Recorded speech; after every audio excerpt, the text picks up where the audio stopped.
spiritual warrior. I'm a real warrior too, though. I can get to all kind of other stuff too, but I ultimately don't You let got them anything. hands, and that's Yeah, what man. you're Like saying. I trained boxing when I was a little kid, all that other good stuff too. So I'm not really scared. Vision only means so much. If you don't understand how to put a linear plan in place and understand the things that are required to bring a vision to life, that mug is not coming to life. I know that a vision without the work that to bring it to life means a whole lot of nothing, in my opinion. I spent years like hardening my mind. Like my mind, I always thought was the thing that was leading, guiding, even though I always knew that my spirit was something that was very important.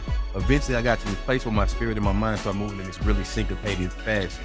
And now, I don't do anything if I don't feel like my source is telling me I need to do it. I'm building a IPO-worthy technology company right now. And over the next 7 to 10 years, it's going to be something that it's going to be a publicly traded technology company, because that's my full intention of what we're doing here. And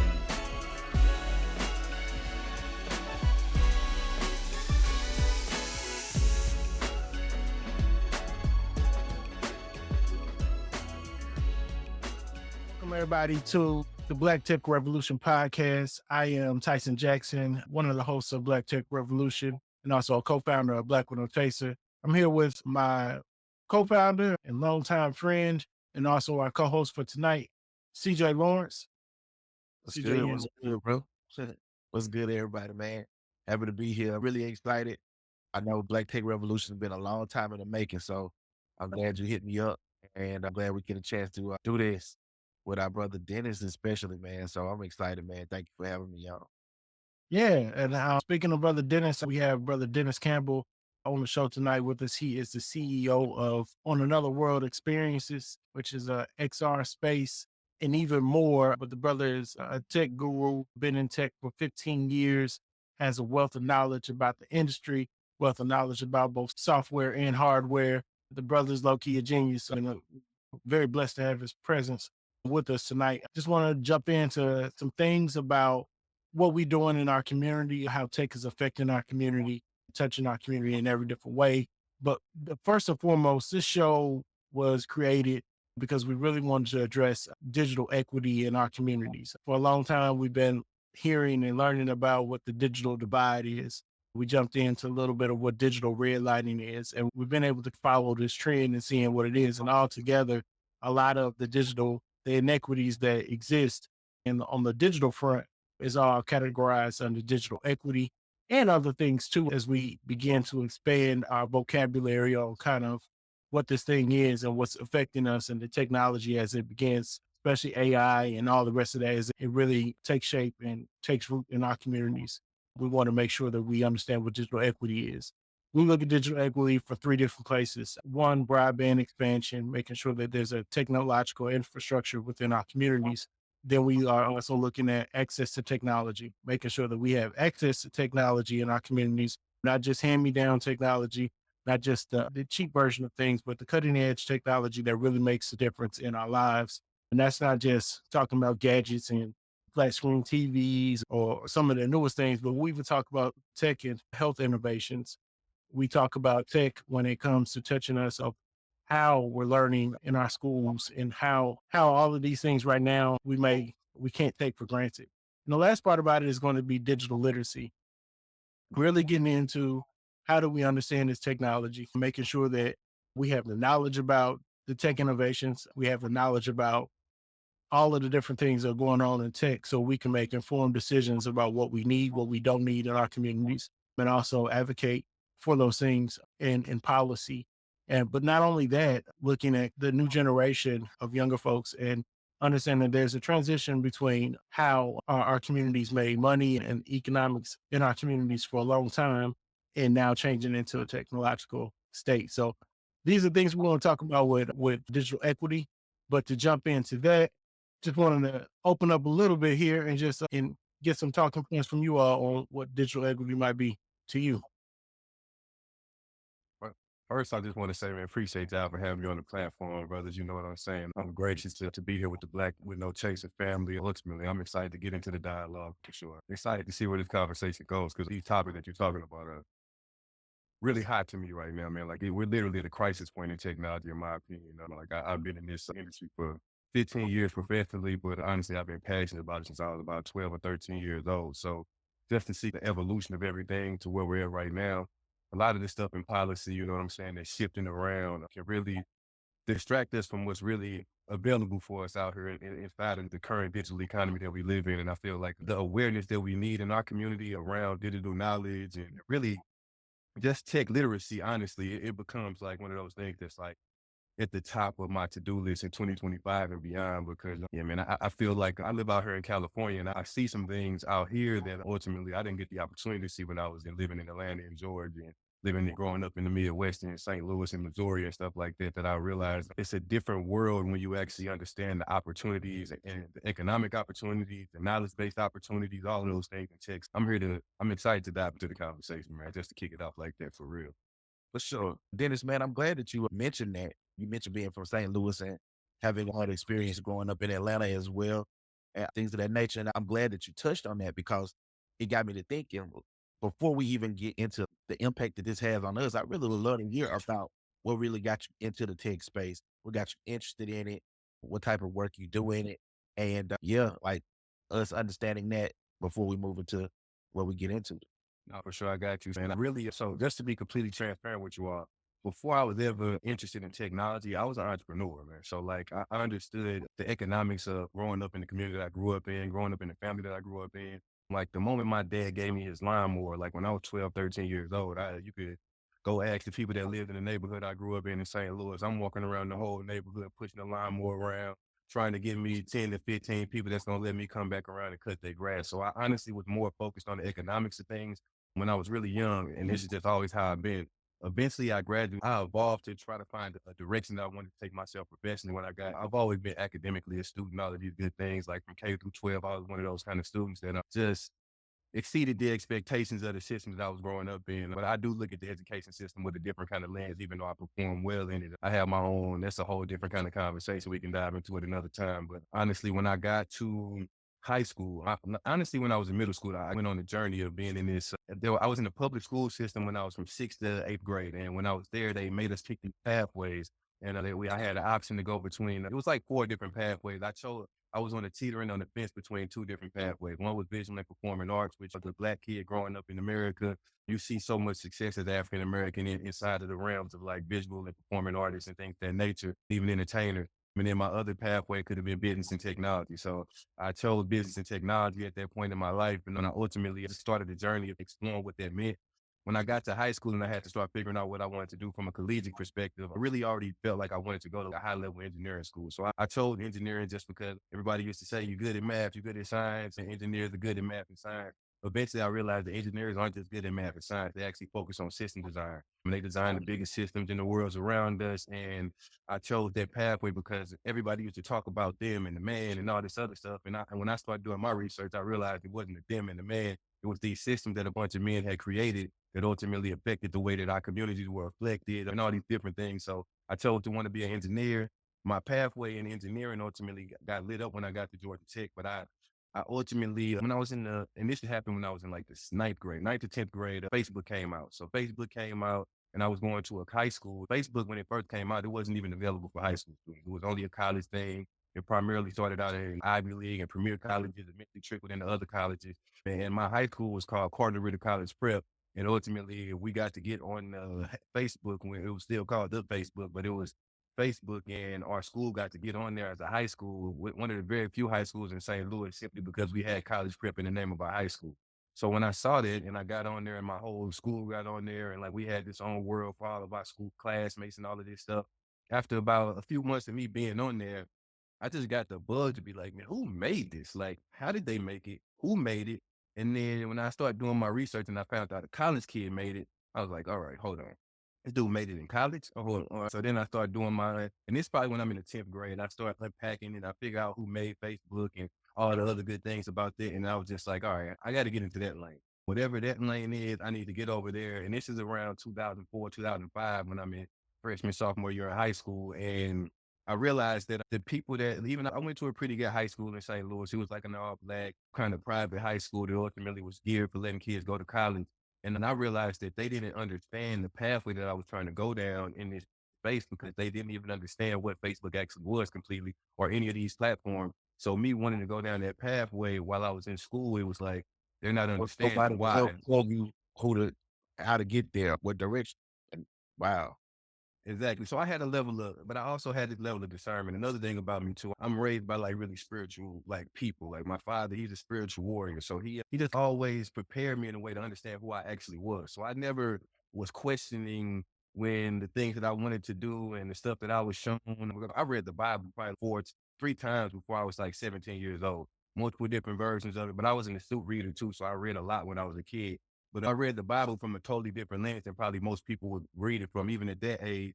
And it allowed me just to have this knowledge of self that always made me understand it. Even when I was in a city like St. Louis, where everybody around me probably could look at the things that I saw in dreams and visions, it's like very unlikely or impossible. I was just like, man, anybody that was telling me that my dream was impossible, I was quickly, especially if they weren't trying to help Yep. me or understand who I truly was, I quickly would be like, oh, okay, that's cool. Yeah, I know I'm not listening to you no more. That's the kind of mentality that I had. But ultimately, that's what pushed me on my direction in tech. Eventually, I evolved into, I wanted to go to MIT originally. And then when I started doing my research, I was like, MIT is in Boston. And I don't know if Boston, the place that I want to be as a young dude straight from St. Louis. You know what I'm saying? I'm still naturally who I am and where I'm from. But I knew that my mentality could have took me to MIT, but I just knew that I was like, I'm maybe find 4 or 5 other schools that's in the same realm of MIT. So that's when I started finding out about Stanford and Carnegie Mellon. And then I eventually found out about Georgia Tech. I realized Georgia Tech was in Atlanta, and I was just like, I think this might be a better fit. It's always in the top 3 to 5 public institutions when it comes to high level research and engineering. So I was like, I'm gonna make that the place that I want to go for college. And eventually, when I got to Georgia Tech, it just opened up a world of possibilities for me. It broadened my perspective. But I just always had a level of, I knew that what I was seeing in St. Louis wasn't everything. And I just always knew that I need to get to somewhere where I could see more of the opportunity and the perspective that would allow me to really tap into what I saw. And that thing that sparked with me when I saw Facebook and figured out who made it, I was just like, man, I got to get to the place where they can I can understand how to make this stuff. And then I started a whole journey in Atlanta at Georgia Tech. And yeah, man, that was just a whole other world, man. I started out as an electrical engineer, kind of understanding how to do all of the stuff when it comes to internet and phone service and telecom and all the different things to get energy to homes. Like I did city planning and like high level government contracting for about 2.5, 3 years when I was in Georgia Tech still. And by the time I had got to a certain level in that industry, in the power industry, I realized that there were just different types of barriers. And I wanted to be, when I became an engineer, I always was an entrepreneur first. That's why I said that in the beginning. Yep. Being an engineer, most engineers are just high paid problem solvers. And I was always of the spirit of somebody that if I'm solving a problem, I need to understand what are the true benefits of solving this problem. But most engineers aren't typically like that. They literally just plug their skill set into some large scale machine or business, and it allows them to just benefit from being a servant to these infrastructures. But as an entrepreneur, I could never let my engineering skill set diminish that part of me. So I was always the kind of engineer that was trying to figure out the real business of everything. And when I got to a certain level in the power industry, I just realized disruption wasn't going to be a thing that I would be able to do. I also realized that the industry was, and I don't like to talk negative about the industry because I learned so much from it, but I knew that there was like these barriers that prevented the ability to disrupt and get access to doing the types of things I want to do from an entrepreneur perspective. So I pivoted out of the energy space and went into computing, hardware, software, which at Georgia Tech, electrical and computer engineering are like in the same school. So while I was on the electrical pathway at Georgia Tech, I had plenty of friends. Some of my closest friends from Georgia Tech were on the computing pathway. When I was ready to make that transition over and cross over, I started working a lot more with them later in my career at Georgia Tech and got into the computing and hardware. And then that's where the journey of who I am now is like a 15-year vet in hardware, software, and all that kind of stuff, mobile applications, websites. That journey started then around, I'm gonna say 2011, 2012. I really went knee deep into that space, humbled myself because I had to come from an industry where I was already getting offered 6-figure checks for doing certain things in the power industry. And I really sacrificed those opportunities to go and really rebuild my foundation to go in the direction that the skills that I gained in power ultimately work really well in the computing and hardware space. Because without power, without telecom, without internet connectivity, all of this stuff that I learned over there, none of the stuff that we get from our devices and stuff would be capable of being done. But I just made that crossover and then just went knee deep into everything software and hardware related. I Okay. became a mobile expert from that point. Yeah. That's super dope, man. Now, I appreciate you for breaking it down. I got a whole bunch of other questions, but I definitely want to give Yeah. Tyson the opportunity to jump in. No, I appreciate you setting the foundation up and really just diving in so we can know more about your journey, how you got here, and just that experience all along. I know there's a lot to even be said just within those because you said a lot of things there that we could pull out. But we really want to go from, I guess, it maybe an understanding because we're trying to take this show in somewhat of a direction of how do we really suss out the impact of just your journey, your experience. And I know as a young black guy, a young black man coming into this, you have, like you said, you from where you from, and you bring that into those spaces that you go into, just how that adversity has been there or been present with you as you have gone through this journey, thinking through like you go in different rooms. And of course, I know you said that you have the level of confidence when you say you from a young age of understanding who you were, but being able to go into those spaces and being able to go and be authentically yourself, but also progress along the way. I'm just I really want to dive into some of that too. I got you. I can give you some real color to that. So honestly, when I went to Georgia Tech, I had already with St. Louis, and that's why I said the thing about the clarity that I got when I was even in academia, even in high school, when there was people that were supposed to be in place to help me go somewhere, and then when I told them who I actually was, and they didn't believe that I could go where I wanted to go, that level of understanding of that, I had to have a lot of that when I was in St. Louis. So I got a tattoo on me that said STL made because when I went to Atlanta, I already knew that there was going to be a level of people not believing that somebody that looks like me, talks like me, comes off the way that I come off, might not be able to do all the things that I'm saying that I believe I can do. And for me, man, I'm telling you, I'm a different level of resilient. I'm also, like I told you, I'm a spiritual warrior. I'm a real warrior too, though. I can get to all kind of other stuff too, but I ultimately don't You let got them anything. hands, and that's Yeah, what man. you're I trained boxing when I was a little kid, all that other good stuff too. So I'm not really scared. I wasn't the kind of smart kid that was adverse to the conflict if it came to my front door. See, that's the easiest way I can say it. Like I definitely had my run-ins with all the different kind of things, specifically when I was growing up and knowing that people just didn't. I was taking school a lot more serious than some of the people that I was around, specifically before I got to high school, took it. So that came with some things that so I'm not proud of these things, but ultimately it came with a level of conflict that I just had to build up this really thick skin, but also the ability to defend myself in any environment I walk in, from whatever if That's it's real. physical, if it's mental, if it's spiritual. Like I got a defense mechanism that's not gonna let somebody tell me I'm less than who I am. You know what I'm saying? That ultimately was a thing that I always had. Even when I came into Georgia Tech, I was very open to multiple perspectives, but I also knew that the agendas that I had coming from the community that I came from wasn't always in alignment with the agendas of all the people and places I had to go in to learn the kind of skills that I wanted to develop. As a person that knew that my mind walked me in places more than even my spirit definitely protects me when I go in places, but my mind and my aptitude let me walk into places that they might not always want to care about what my real agenda is. And if I could tell somebody don't care what my agenda is, I'm not about to sit here and have too many conversations with you about it.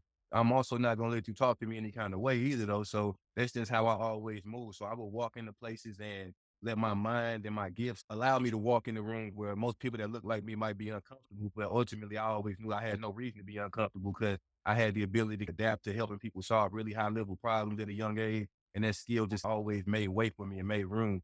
And whenever adversity came, like it was one of those things where it was nothing more difficult than the kind of adversity you get when people that are like your family and your friends, like they look at the stuff that you're saying as a kid and are like they're almost telling you that these things are impossible, or you're getting those energies from people that they love you, but they ultimately don't love the way that you see the world and things of that nature. So me dealing with that at a young age, ultimately, like when I'm meeting, going in the corporate world and I can tell people don't care about the agenda that I have, it ain't on me to even think that I need the technology industry to bend to me as a black man wanting to help the communities and the environments that I come from. Because if they wanted to help those environments to the level I feel like they could, they already would have. Why would I waste my energy? My whole goal was to go in there and really figure out as an engineer and a system designer, I was more understanding how they design the most powerful systems in the world and the ecosystem around it. Specifically here in America, eventually expanded out to like global and international things. But in America, when I went into the tech industry, I always knew that they don't got the same agenda as me, and it ain't on me to force them to have that same agenda. But I know that there's things that I can learn as a system designer that from the way that they build systems that ultimately affect a lot of stuff, whether it's good or bad. For them, it's good. I can look at these systems and be like, it works for them, but where I come from, it's clearly not working. And I could talk about a number of different layers. You can go from education to politics, all that stuff. I think that's where the look, listen, you cooking now. I think that's really So you said a few things, and I wanted to touch on them. One, you talked about the dynamics of being young, intelligent Black person in America, and sometimes how even in our own environments, there are people who may reject us for being intelligent in those spaces when we're younger. But in addition to that, you also talked about going into school and not at Georgia Tech. And I began to wonder, like, how many people were you around that looked like you, that were pursuing the same type of, that came from backgrounds like you came from St. Louis. And when I say that, I'm talking about backgrounds like I came from, background like Tyson came. We all got similar stories in that regard. But it made me wonder, like, you had that dynamic on one side where you might not be getting acceptance from certain aspects of the community for being intelligent on that side. And then you may not be able to see a lot of us in the spaces that you were able to navigate, but you observed that first part of the question. And then you said you got into these spaces, understanding that they ain't gonna be on the same thing I'm on when it comes to, like, necessarily, they ain't gonna want to talk about how they can uplift my community because that ain't what they own right there. But I'm on that. And so when I'm thinking about that, I'm looking at how they built a system and how I can apply that system to my community.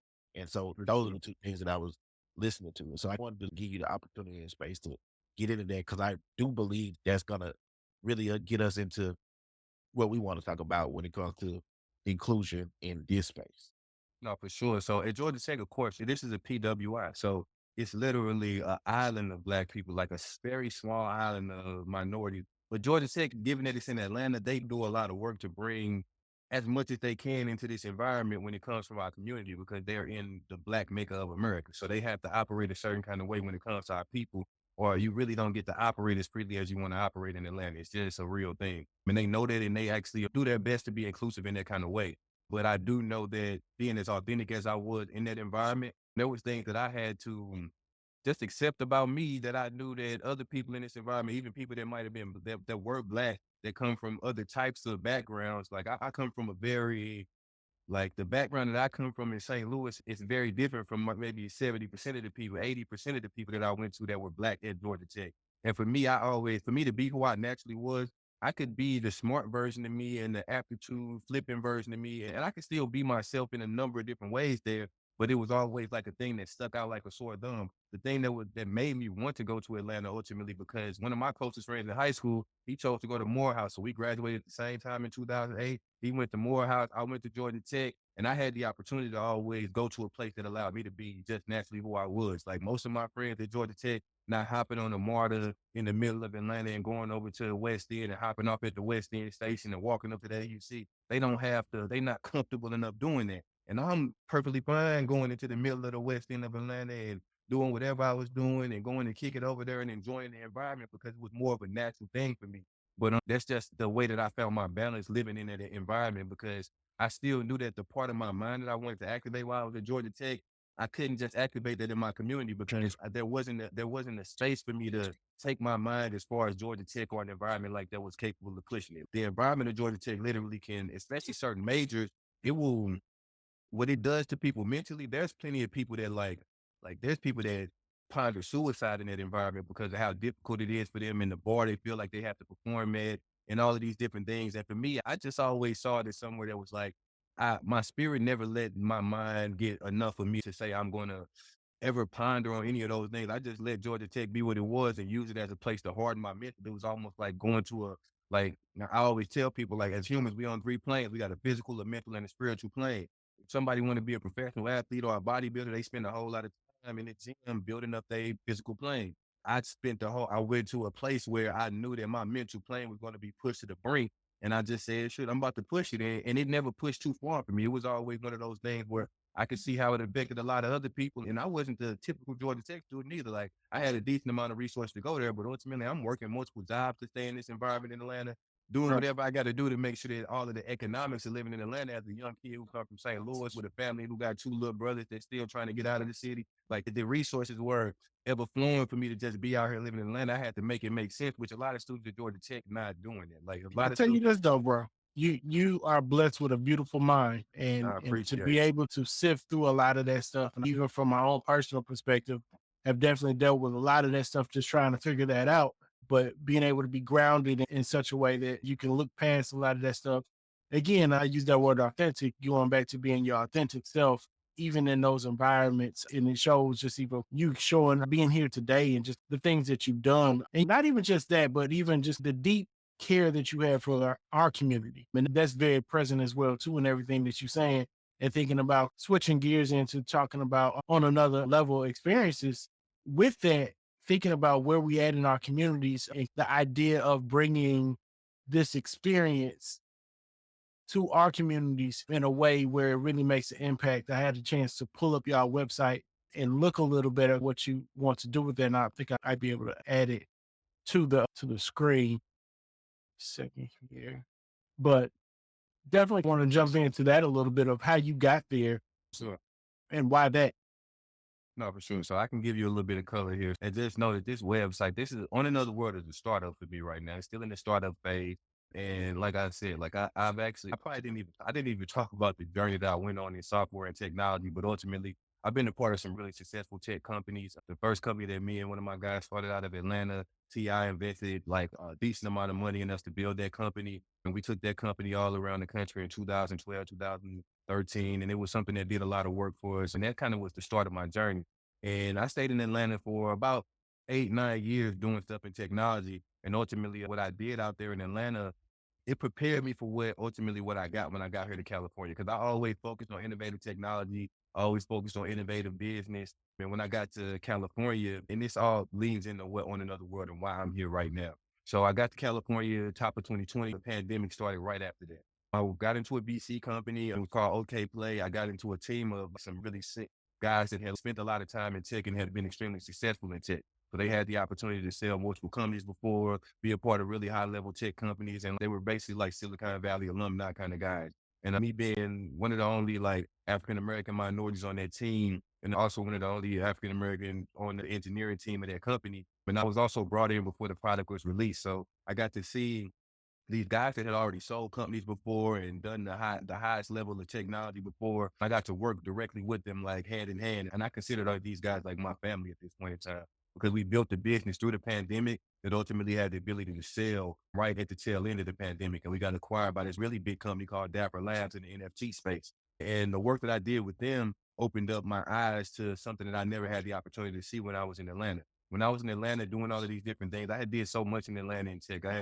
I got the opportunity to be a part of mayoral campaigns, the Senate campaigns from a technical perspective, and working with high level companies and doing all these different things from a contracting space. But the thing that I really wanted to see happen in tech that I really wanted to see even before was the type of access to the resource that allowed us to really run and build a successful technology company at the highest level. And the moment I got to California, I got that opportunity to see it from the ground up, which was a blessing ultimately because being able to do something like that during the pandemic, there was very few companies that had the opportunity to do what we did during the pandemic. But I just learned so much working with them. And I learned so much about culture when it comes to business. I learned so much about just building the right kind of team that ultimately allows things to grow a certain way. And me learning that from them, it led me into doing some really impactful things that those following years. So we sold the company in 2022.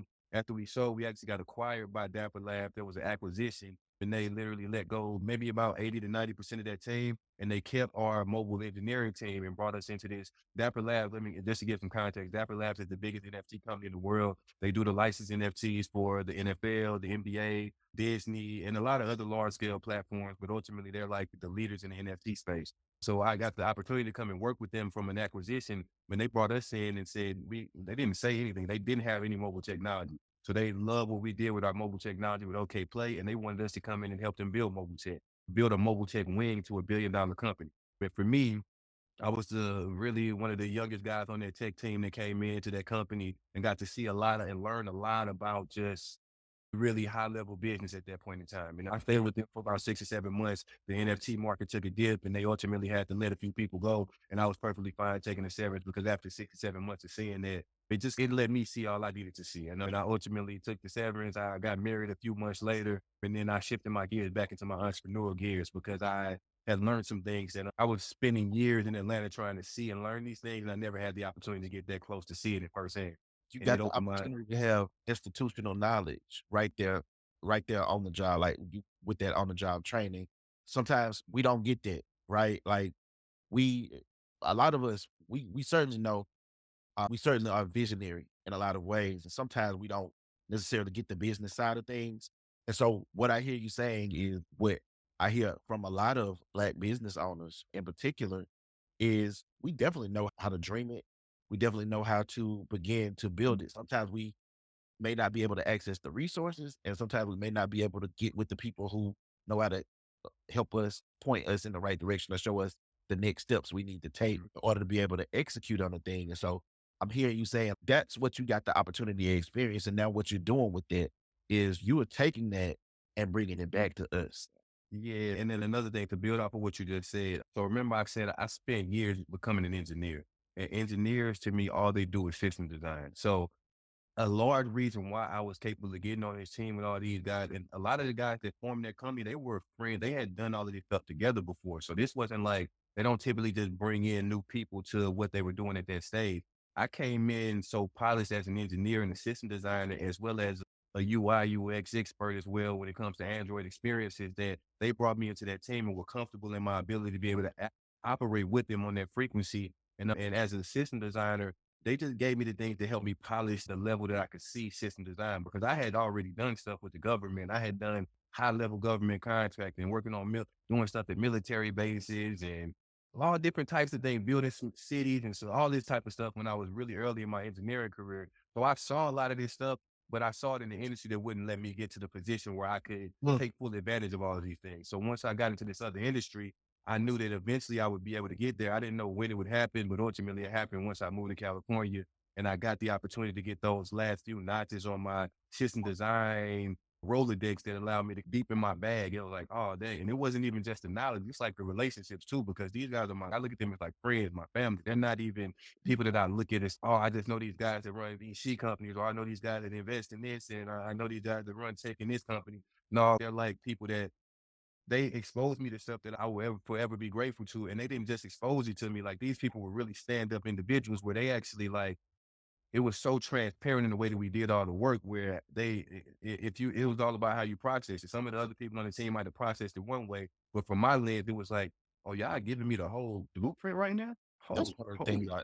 that is one of the things I love about this industry is there are things about it that are not to like, but certainly the way that people engage with each other early in processes sometimes, and the way that ideas are shared, and the way that like people aren't scared to talk about what their dream is, what their vision is, and to put it out there.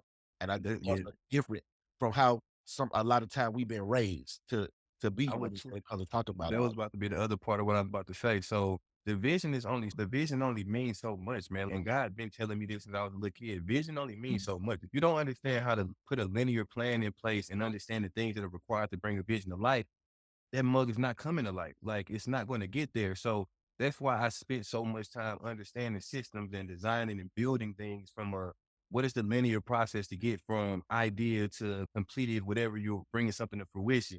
And that's the discipline that comes with being an engineer that I never take for granted, because I know how to take an idea and say, specifically when it's in business or technology, I know how to look at it and say, okay, we got to do this and this before you ever think that idea or business is ever going to come to life, and be disciplined enough to get into the this and this. And like sometimes the this and this is not easy. Like it's not it comes with a whole lot of other stuff. It comes with, you got to sacrifice a whole lot. You got to go generate capital in all different kind of ways so that you can be able to funnel it into what you're doing as an engineer or as an entrepreneur or a business owner. And I realized that a lot of people can have vision, because I know people in our communities are extremely visionary or extremely intuitive when it comes to a lot of different things. But it's one of those things where I realize now that after I got to a certain place in my career and just elevating, that I realized that a vision means visions are very divine things. That's one thing that I do know. They're very divine because they come from places and sources that at times you have to just be grateful. Like I'm a very, like I told you, I'm very spiritual. I pray, I meditate, I read my Bible on a daily basis.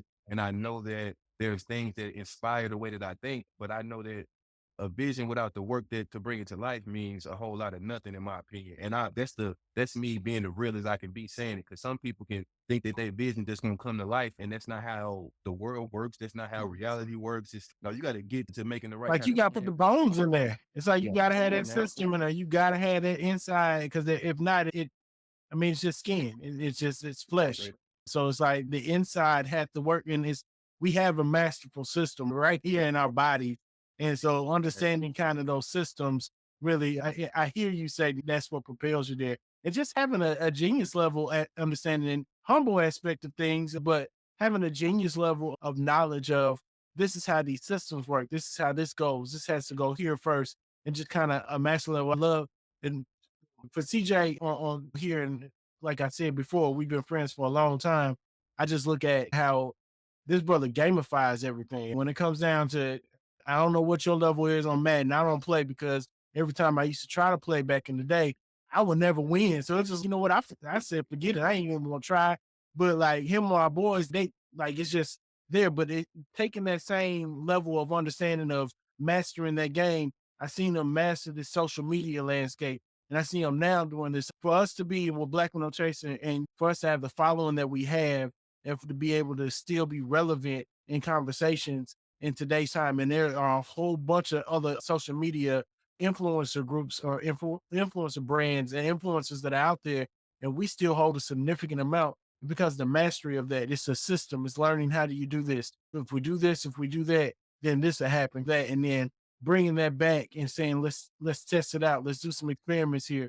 But even learning from there, and then also being aware of who's good at this stuff around us. Who are the knowledge leaders in this space? Who are the thought leaders in this space? How can we go and decipher some of their intellect and bring it back here and bring this into this and make this thing work? To hear you say that just get some validation in kind of the processes that we have here, but also understanding too, like I know just even here when I talked to you before, it was like I felt so enlightened, like something unlocked in my brain, like it was another part that was just locked back there. But now you said it in such a way where like it just unlocked, and now I'm like, oh shit, it's easy. You just think about it like this and just stay grounded on this level, something. So I really appreciate that aspect. But yeah, Okay. yeah, Let me finish the go last ahead, point go with ahead. OAW because I'm gonna funnel it in and we can get back into the other stuff. So saying all of the other stuff I said, it all built up into me having this awareness, and it opened my eyes up to some stuff that I knew I needed to do. Like after that was about 13 years into the game, and then I took the last 2 years where I got to like I'm 35 years old now, and I feel like over the last couple of years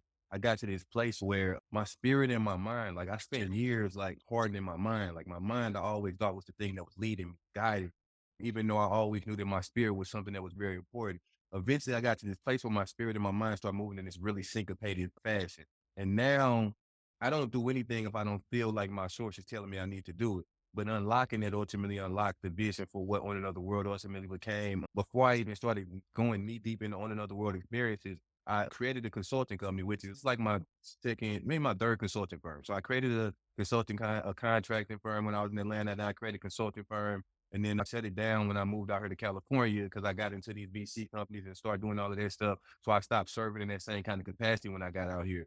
But after I got out of that last company, I knew that I needed to get back into what I naturally was as an entrepreneur and getting into the space where I could really use the gift that I had got to shift and help other people and also create opportunities for me and my family and stuff like that. So I created a consulting firm called D&E Enterprises where I just help people. And this is my service vehicle. This is where I come to entrepreneurs all around the world and I like help people connect the dots between what they want to do in technology and business and make sure that they can line up the goals completely so that they're not building technology frivolously or going into a space where like I've spent years just helping people as a contract developer. And if you if you're a contract developer helping a business that knows exactly what they want, it's perfectly fine. They know how to tap into it completely. If you're a contract developer helping somebody that's trying to start a business and they have no idea what they actually want to do with the technology or how to align it with the goals of their business, these days can always ricochet and backfire. So when I created this new firm, I chose not to just be a contract developer or helping somebody just build apps, which I could go around here and just I can get 100 people to come help me and say, hey, let me help me build an application, all this kind of other stuff.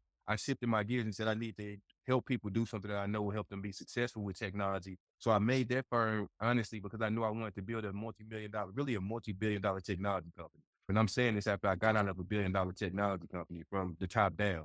So I'm saying I know what needs to be done, but I know as somebody that's coming from the background that I come from, the demographic that I come from, I knew that I needed to have something that would allow me to go into this with a little bit more support from a financial perspective that also allowed me to lean on the skills and the gifts and the networks that I already had. So I created the consulting firm. Before that, I got a few clients in the consulting firm and started using that as something to create some momentum. And then I started slowly but surely working and doing the research for OANL World Experiences. I did about 20 conferences last year. You all saw me at the tail end of the conference run that I went on last year, but I went to almost any conference type you could imagine, specifically in real estate and business. I went to a few different Black conferences and things of that nature, but just immerse myself in business and people that were working and operating at the highest level. And that was me doing research for what I wanted to do on another world. And then by the summertime, I had started really pursuing what we wanted to do with that business. So it became something that I knew was going to be like a very licensable, franchisable type of model. And I started the foundation. I was like, man, we got to build a prototype. So I went out and started doing a commercial, like trying to find a commercial real estate partner in a location.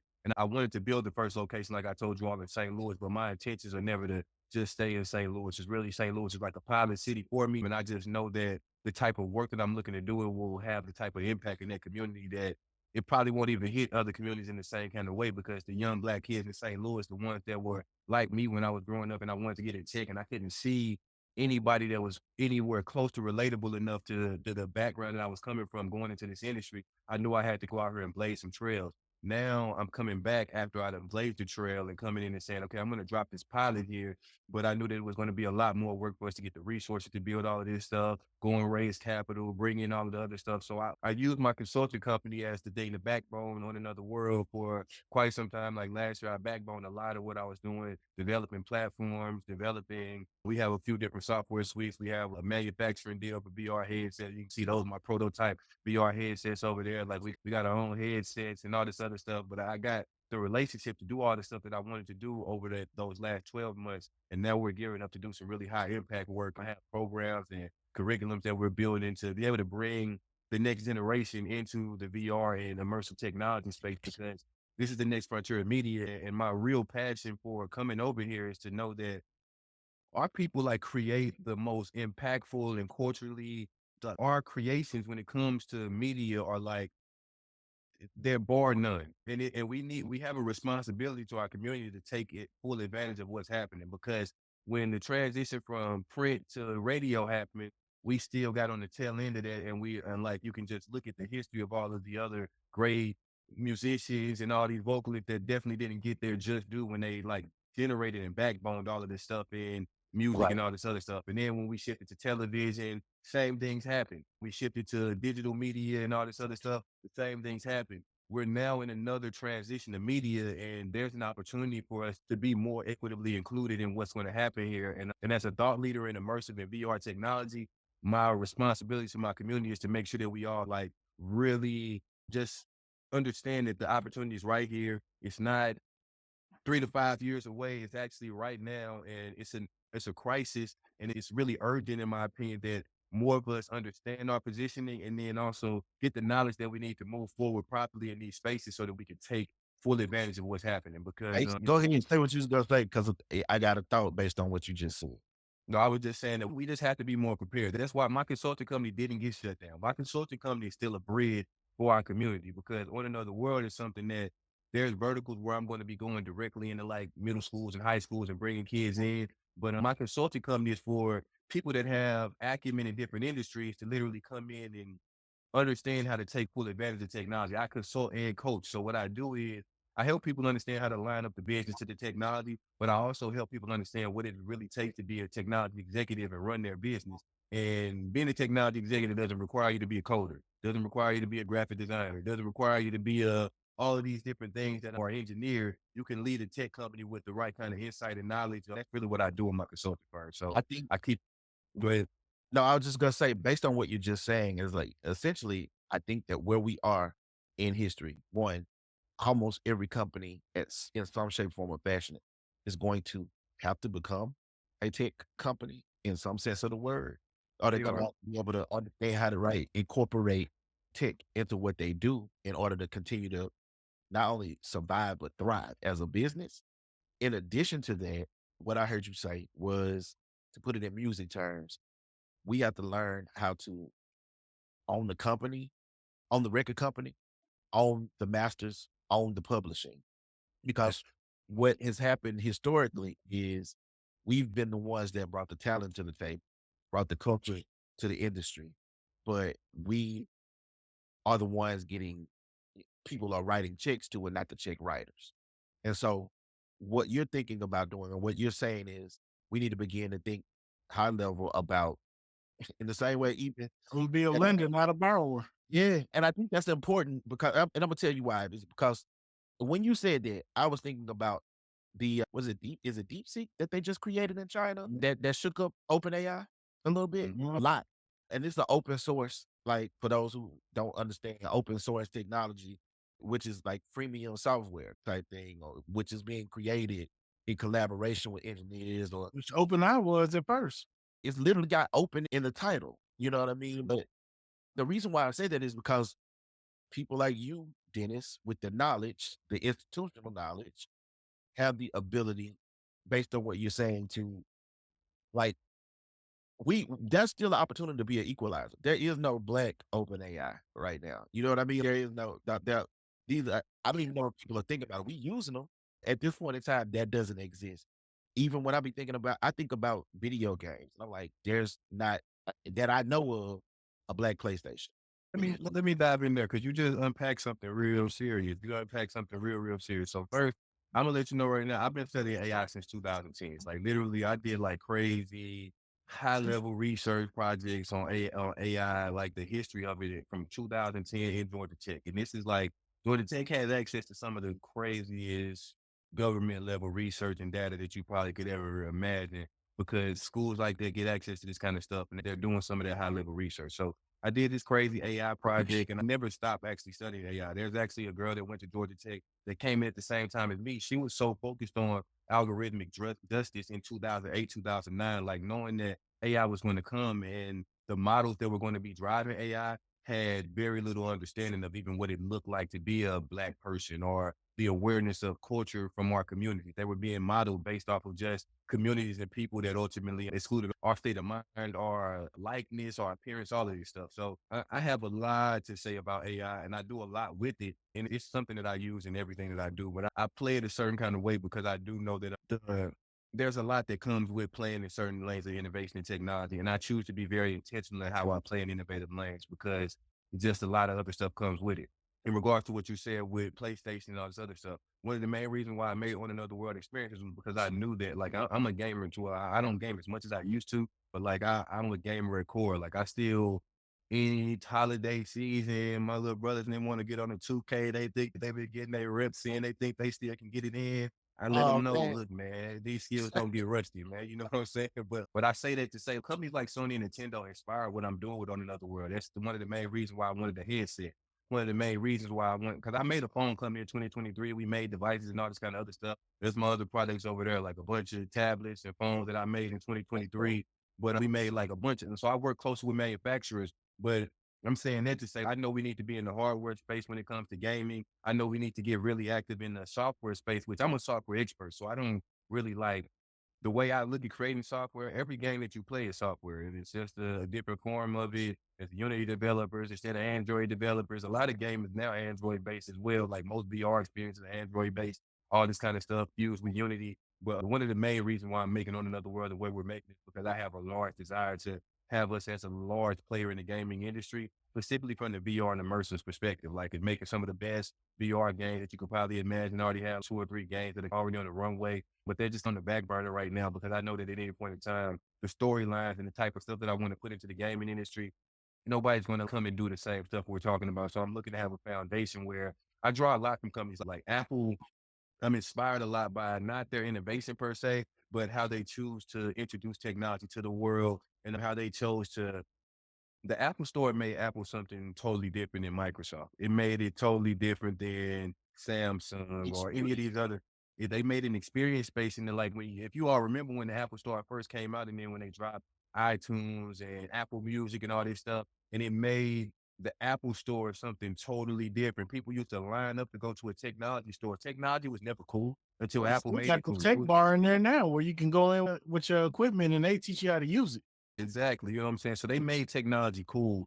And I know that I'm drawing a card from their book with the real estate component of what we're doing. But I know that when it comes to the hardware and the software, I'm itching to get back to the place where I can get really innovative over there. Even though like my consulting company, I help a lot of people build software. I got a couple of people I'm helping build games right now. I'm building out a whole bunch of stuff in those kind of regards. Cause I got a team of people that like build stuff and all that literally up under what I'm doing there. But the gaming thing is like critical. There's never been a black gaming company to the level of Sony, Nintendo, Microsoft, Xbox. There's never been one. I mean, it's an issue. And it's something that like, I don't really look at problems as things that like we can't solve. I know how much it takes for us to We do get it. the And I'm just opportunity sitting to here. be the solvers of the problems.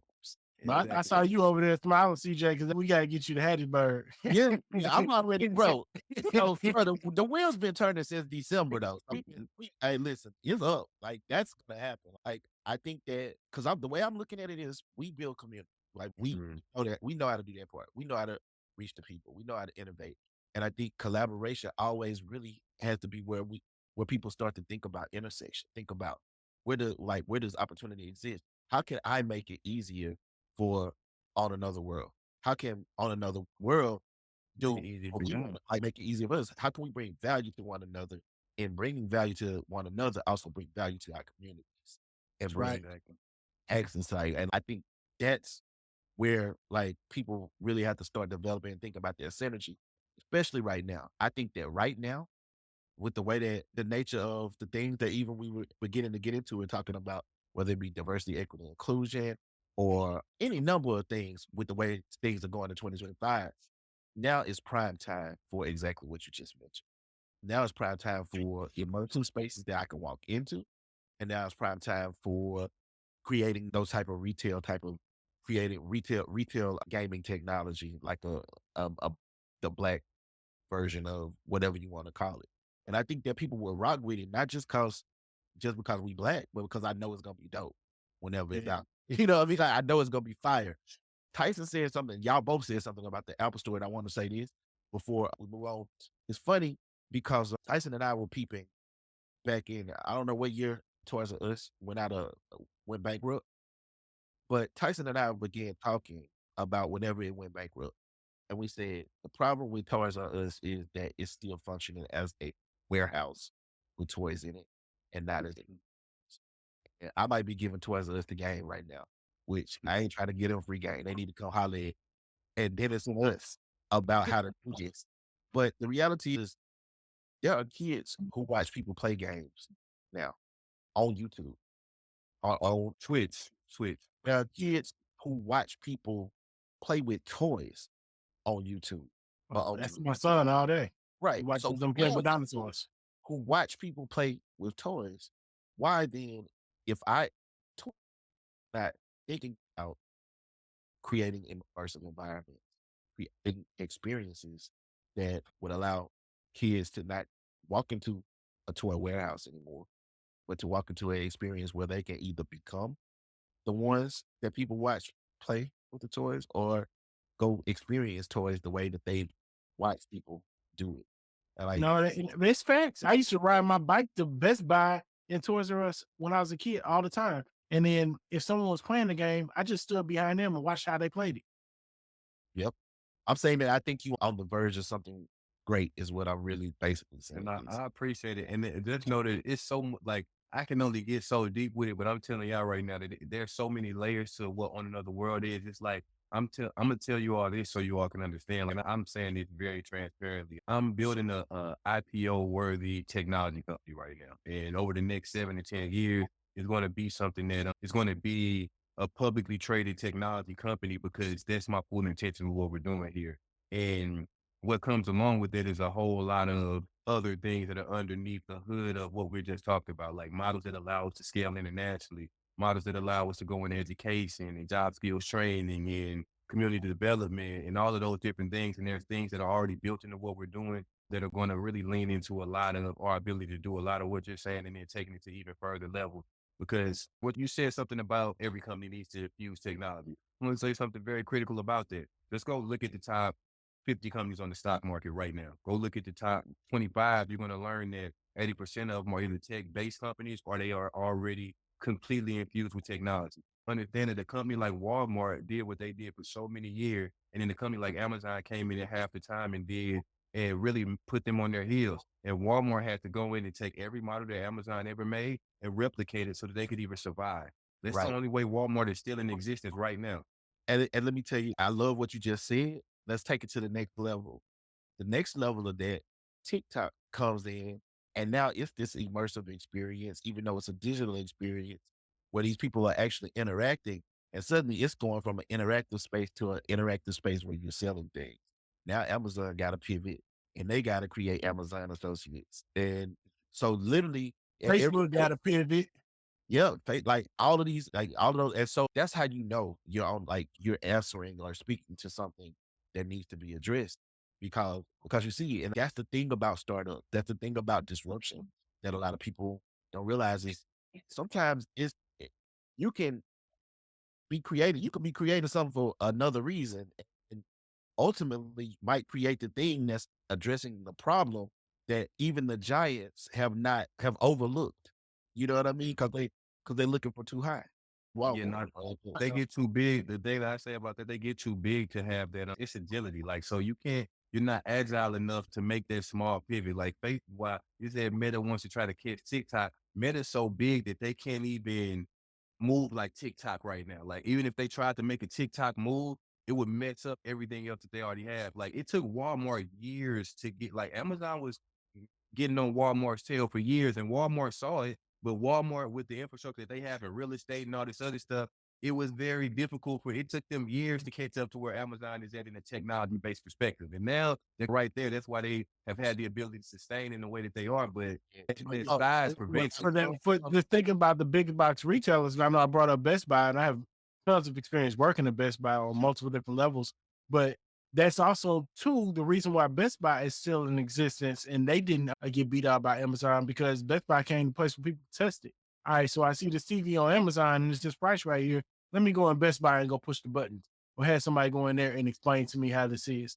Best Buy was able to pivot that way and have ready stock. So it was all important on if they had the ready stock, they can make the sale before you go back home and push buy on Amazon. So that's how they're still surviving right now. But it's a tough space just to be in because now even as we go, it's like these big box locations are just not environmentally friendly in so many different ways. As you talk about city design, you talk about just urban sprawl and what that looks like. And even now moving into more town centers, boutique style stores are even more what people are going for, something that you can just go downstairs or go around the corner and experience opposed to having to get in the car and go in such a way to get there. So it's like what even in that, just hearing that, it's like the local aspect of what you're doing on another world is really fascinating to me because also thinking about just my upbringing, not just riding my bike to Best Buy, but also not really having anybody in my community that was tech focused, that had the latest gear and had these different things like this.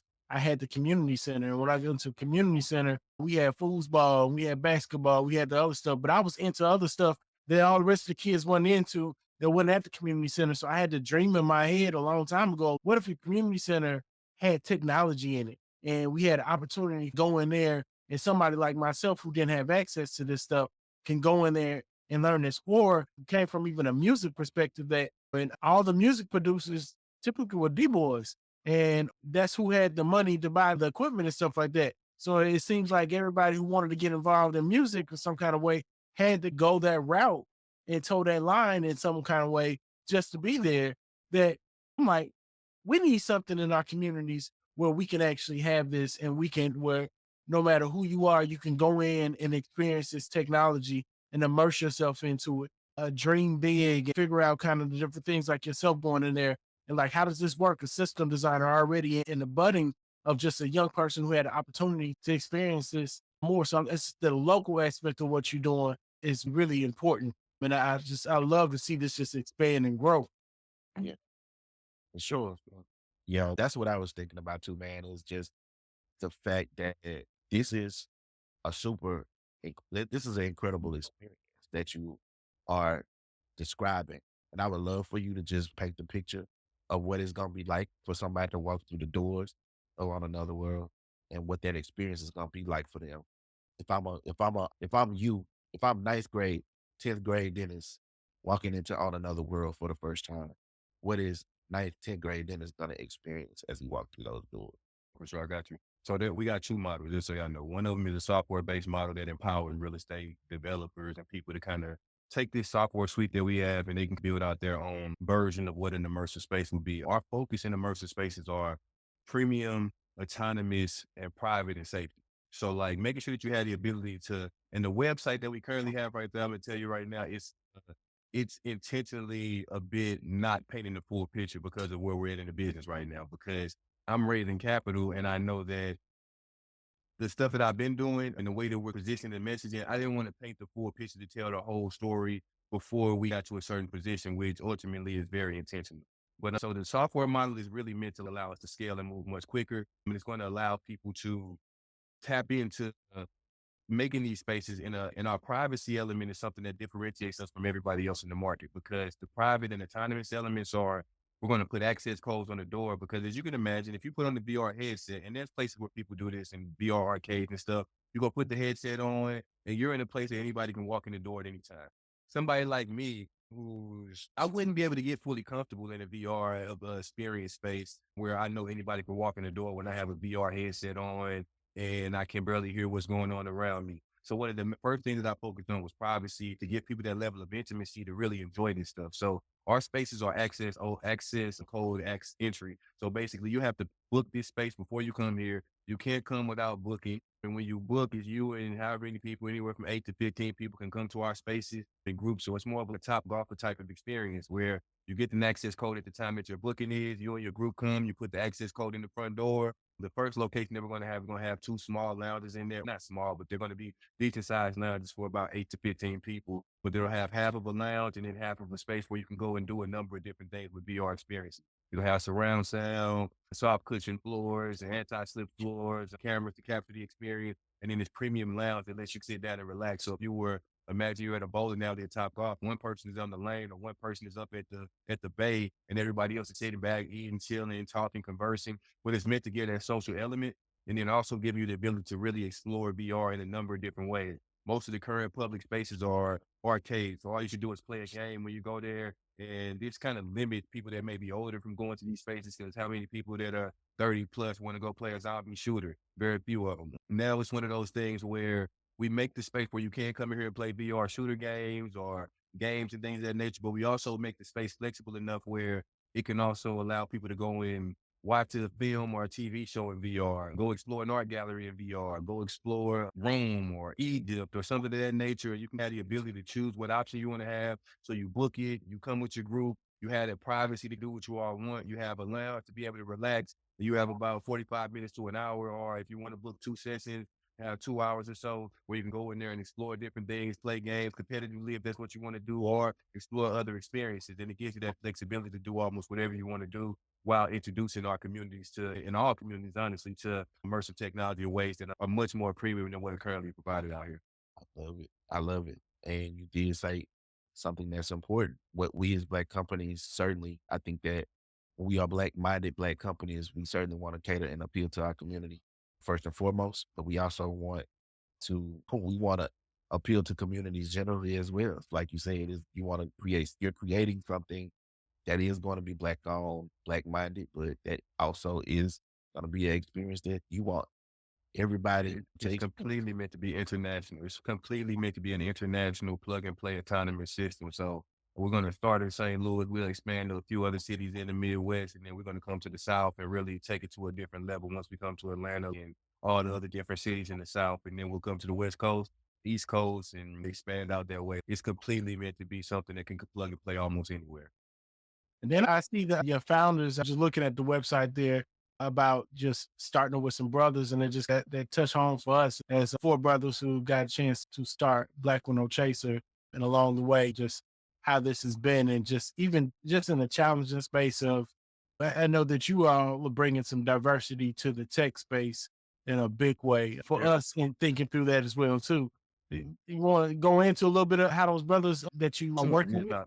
No, so understand that, like, all of these guys that's on the team, they like are like my real friends. Like they're not people that I like Like I know all these people, the first 4 people there, I've known them all for over 20 years. My partner Terrence, that's my partner who went to Morehouse that I was telling you about. We went to the same high school.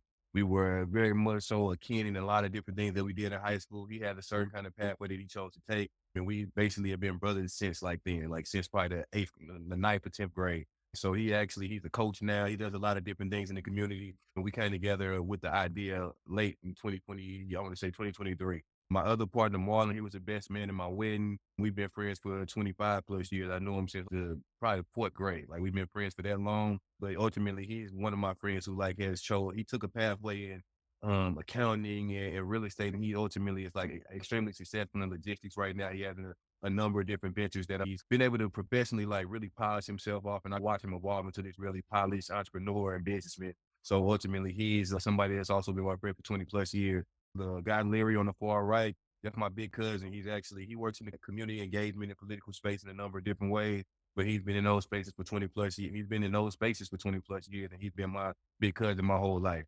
The other guy that's the educator on the bottom, Darian, that's my other big cousin as well. He's an educator. He's been an educator for 20 plus years. I was intentional about the people that I brought into this team. Like it was very, very intentional.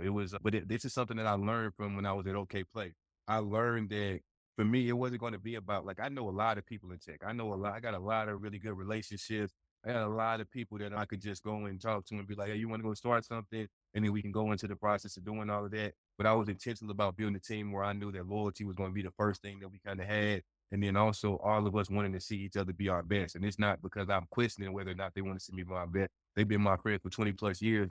I'm not calling people my friends for 20 plus years if I know that they don't want to see me be my best. I'm real quick to say, oh, that's an associate, or that's somebody that I know, or I met that we went to school together. I won't say they're my friend. I consider all of them like brothers to me. We built a team like that. And then the other 2 guys, those are some of my younger guys. So I actually, in my consulting firm, I got a lot of guys that work with me. The guy, Ryan, I brought him into my mobile company. He came in and he's actually from Kenya. So he's one of the guys, he brought him in as a young engineer fresh out of college. He came in and worked with me on my mobile company in 2023, late that year. He helped do a lot of stuff to help us kind of mold out what we were doing in the mobile space. I mentored him a little bit, and he ultimately took his experience and kind of just kept evolving. And he wanted to be a part of this. When I offered him the opportunity, I brought him into the company, and he's been helping us develop a lot of the technology. We have a members platform that also comes along with this. So this is our landing page, but we have this members platform that Ryan and his team out of Kenya helped us develop. And then the guy at the bottom, Mukaram, that's my design. He does all my graphic design work. He's been my guy as well since Moolah. But ultimately, and I helped him polish up a lot of what he was doing as the graphic designer and just a professional. And he's based out of Pakistan, but ultimately, these are guys that I look at as guys that I've helped mentor, but I've also watched them blossom into like really polished professionals. And I wanted to bring them into the team. They were open to coming in.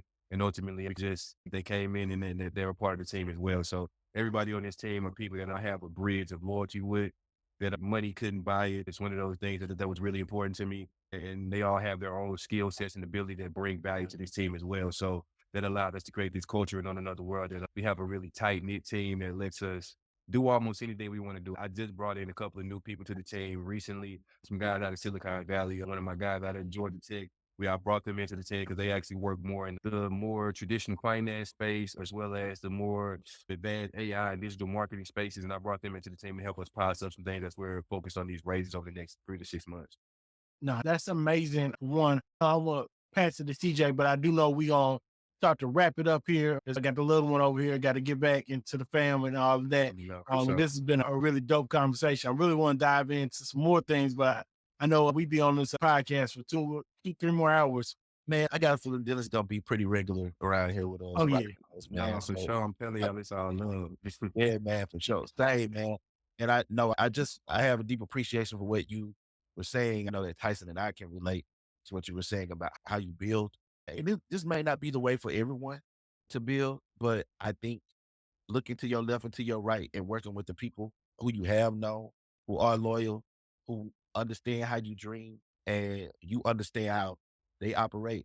It's allowed us to see the success that we've seen so far and build something that we know has the capacity to skyrocket and continue to move up. And so hearing you say that is reassuring because let's know that what we building, like obviously we've been in existence for 7 years now. We've been able to like navigate the tides and everything. Unless you're building it, that this stuff does take time. but that loyalty is an essential piece, particularly when you're dealing with a startup and having people who are committed to seeing the vision through is important to the vision actually being seen through. I want to say that I appreciated that about what you shared. I appreciate your conversation. I really want to get even more into tech with you and how we talk about it. But yeah, man, look, bro, we gonna be working together soon. So No, for sure. This is just the start, bro. Bro, we definitely have to do the other conversation. I didn't want to derail the conversation but once you start unpacking certain things with me, I had to be transparent. But I would love for us to like the conversation that was initially planned to have. I want us to do that, bro. Like we can still do it. Let's set up another time and like really get into it. Cause I'm open to what you all have as a platform is a place where I'm more than willing to like bring my experience and knowledge to this platform in the most transparent way. And I could go to a lot of different platforms and do some of these things that I'm doing right now. And I'm very intentional about wanting to do it with people that come from our community so that our community can understand the type of stuff that the journey that I've been on, but also the value in being in this industry, in this space. So yeah, man, I told them already from the jump, when I was first talking to them, I was like, man, look, man, we can set to make this an ongoing thing. I have other people in the cut. Like I got other really high powered Black tech executives that will come on and give their own perspective on this kind of stuff too, that, you know what I'm saying, bring some more life and flavor to this as well. So I'm all for being like a resident member of this whole platform. And I definitely want to figure out how to collaborate with Black with No Chaser even as well. So we can just keep building, bro, because it's important for us to get active right now. It's super important. yeah, it's so important right now. Yeah, man. So, Absolutely. And we're trying to make a lot of work and movement in the space of digital equity. That's the reason for this podcast. One, to bring it to the community, have honest conversations with our community about technology, but also bridge some gaps that may be there. And not just with those who are without technology, but even those who are using technology now, so we could be more innovative and stay cutting edge and making sure that our communities don't get left out. So I really wanted to say again, thank you for your time tonight. Thank you to all the people who are tuning in and listening to this podcast, who are watching this podcast. I hope that this enriches you. Definitely look up On Another World. Keep Dennis Campbell on your radar for all the things that he's doing out here in the tech field. And always stay with us with Black with No Chaser as we turn the corner. We do bigger and bigger things, and we have a lot in store for 2025. Can't wait till you all see this stuff as it begins to drop and you begin to figure out ways that you can incorporate what we are doing in your world. Shout out to our co-host, CJ Lawrence, and our guest, Brother Dennis Campbell, Mr. Biz Tech. And to everybody out there, peace, y'all. Good night. Peace, bro.